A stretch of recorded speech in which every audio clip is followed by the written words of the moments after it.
Hello, my dear friends, and welcome back to my well-being series. I'm recording this video on May 3rd, 2020, so in the middle of the coronavirus pandemonium that literally engulfed the entire planet. Given what I read online and witnessed personally so far, I decided to share with you a few thoughts about this general situation. I will focus more on the psychological side of things, and whenever possible, offer some practical suggestions as well.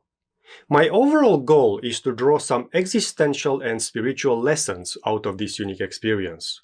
Lessons which I hope you will find eye-opening and even nurturing for your particular struggles and concerns. My belief all throughout will be that nothing that happens to us, no matter how bad, is 100% negative. If we have the open minds and generous hearts to see, there is in every catastrophe something to be learned for our benefit, both as a society and individuals.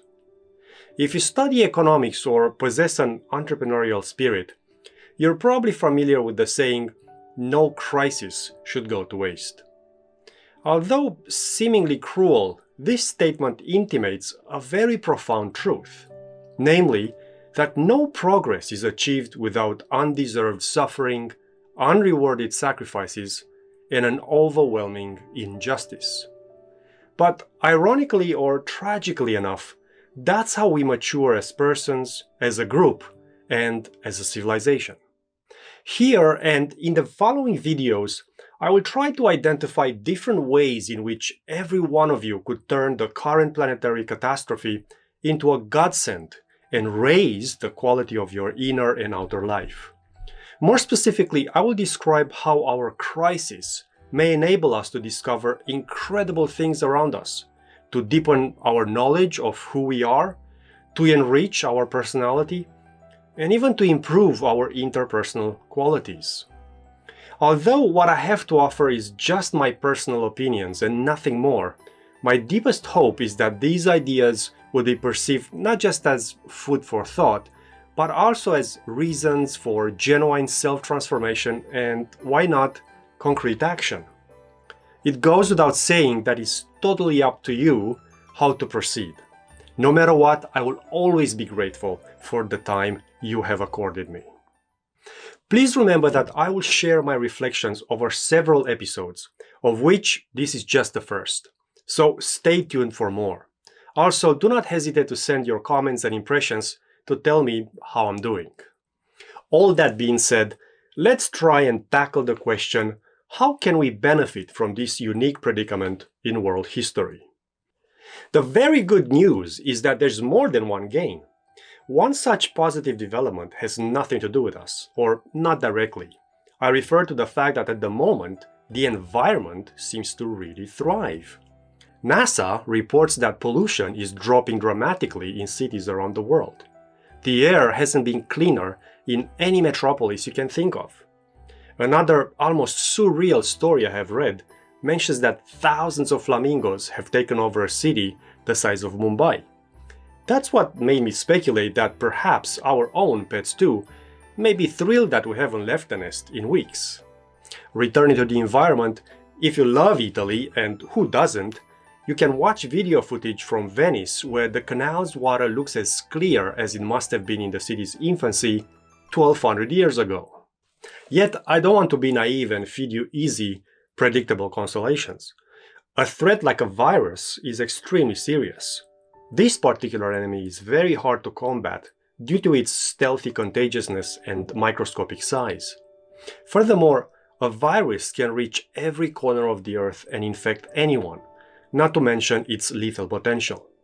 At this point, it seems quite certain that COVID-19 is deadly, although we are far from knowing how deadly and how persistent. Be that as it may, governments around the world have taken unprecedented measures, shutting everything down from international travel to a mere stroll with friends in the park. Therefore, for me, as for every one of you, I'm sure, this pandemic has disturbed every aspect of existence, starting primarily with our health, going through our financial or employment status, and ending with our emotional and spiritual state of mind.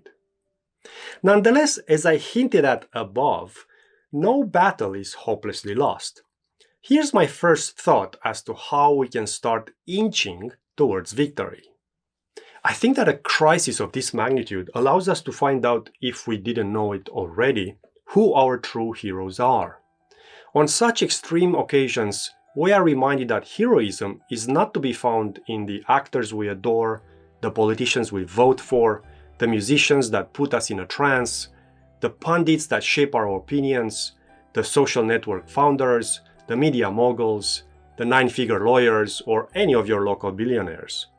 Sadly or not, none of these people are or should become our demigods. Instead, the earthly heroes of the present drama are what they have always been. They dwell mostly in the lower income brackets, wear plain clothes, and don't always own a house. They are modest, unknown, tenacious, discreetly brave, slightly awkward on camera, never expecting medals, and willing to give without any expectation. Knowing that, the next time you come across a nurse, a doctor, a paramedic, an army officer, a police officer, a fireman, an electrician, a garbage collector, a plumber, a construction worker, a farmer, a delivery guy, a grocery counter clerk, an Amazon employee, or a truck driver, and note this list is not complete, be overjoyed and thankful. Why? Because that's your only, probably undeserved shot at running into Superman or Wonder Woman. The message I want to convey here is that the present crisis should open our eyes to the beauty given to us daily, relentlessly, faithfully, and anonymously. We should never forget the generosity of those who keep our waking and sleeping hours safe, clean, and warm. The generosity of those who take care of us even when we directly put their lives and the future of their family in danger. It is said that saints can bring light into the darkest of places. To some extent, that's true of our unsung heroes too. So, whenever possible, make sure they know it. Make sure they know we know it. And make sure they know we will never be able to repay their hidden and somewhat unworldly goodness.